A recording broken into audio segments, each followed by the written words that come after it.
Hi friends, இன்னைக்கு ஒரு சூப்பரான ஒரு பிரேக்ஃபாஸ்ட் ரெசிபி தான் பார்க்க போகிறோம். இதை நீங்கள் ஸ்நாக்ஸாக கூட சாப்பிட்லாம். இந்த ரெசிபியை நீங்கள் ஒரு 10லேருந்து 15 நிமிஷத்துக்குள்ளே செஞ்சிடலாம். வீட்டில் இருக்க குட்டீஸ்லேருந்து பெரியவங்க வரைக்கும் நல்லா விரும்பி சாப்பிடுவாங்க. வாங்க எப்படி செய்கிறதுன்னு வீடியோக்குள்ளே போய் பார்க்கலாம். ஃபஸ்ட்டு இந்த ரெசிபி செய்கிறதுக்கு நான் இன்றைக்கி ஒரு 1 கப் அரிசி மாவு எடுத்திருக்கேன். இது கூட ஒரு 1/4 கப்புக்கு நல்லா பொடி பொடியாக கட் பண்ண வெங்காயம் சேர்த்துருக்கேன். அதே 1/4 கப்புக்கு வறுத்த வேர்க்கடலை எடுத்திருக்கேன். ஒரு 1/2 டீஸ்பூன் எள்ளு எடுத்திருக்கேன். கொஞ்சமாக கொத்தமல்லி, கருவேப்பிலை நல்லா பொடி பொடியாக கட் பண்ணி சேர்த்துருக்கேன். ஒரு 1/2 டீஸ்பூனுக்கு இஞ்சி பூண்டு பேஸ்ட்டு சேர்த்துருக்கேன். இந்த டிஷ்ஷுக்கு தேவையான அளவு உப்பு சேர்த்துருக்கேன். இப்போ ஒரு முறை இதை நல்லா கலந்து விட்டுக்கோங்க எல்லாத்தையும். அந்த இஞ்சி பூண்டு பேஸ்ட்டை நான் நல்லா எல்லாத்தோடய மிக்ஸ் ஆகுற மாதிரி கலந்து விட்டுக்கோங்க. இப்போ இதில் நம்ம காரத்துக்காக நான் ஒரு 3 பச்சை மிளகாவும் கொஞ்சமாக ஜீரகமும் போட்டு நல்லா ஒரு கொரகொரப்பாக பல்ஸ் மோடில் வச்சு அரைச்சி எடுத்துக்கோங்க.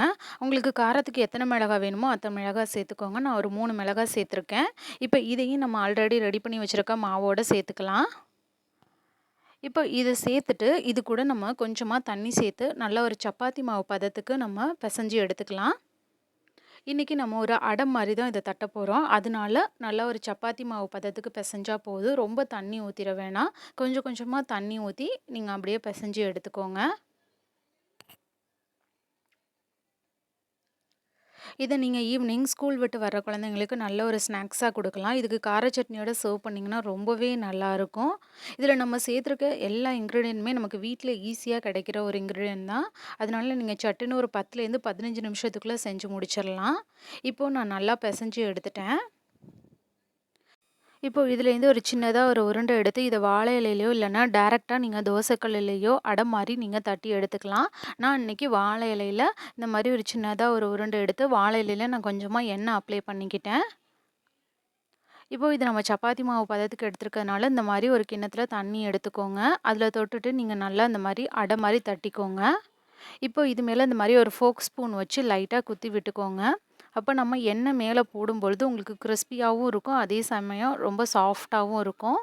இப்போ நான் இதில் ஒரு 1 டேபிள் ஸ்பூனுக்கு நான் எண்ணெய் ஊற்றிருக்கேன். இப்போது இதில் நான் போட்டு எடுக்க போகிறேன். நீங்கள் தோசைக்கல்லில் வேணாலும் போட்டு எடுக்கலாம். இப்போது இது மேலே நான் லைட்டாக எண்ணெய் ஊற்றிக்கிறேன். இப்போது நம்ம ஏற்கனவே ஃபோக் ஸ்பூன் வச்சு நம்ம குத்தி விட்டுருக்கிறதுனால உங்களுக்கு நல்லா கிறிஸ்பியாகவும் இருக்கும், சாஃப்டாகவும் இருக்கும் சாப்பிடும்போது. இப்போ நான் இன்னொரு சைடு திருப்பி போட்டுக்கிறேன். இதுக்கு கார சட்னி இல்லை தேங்காய் சட்னி எல்லாமே நல்லாயிருக்கும்.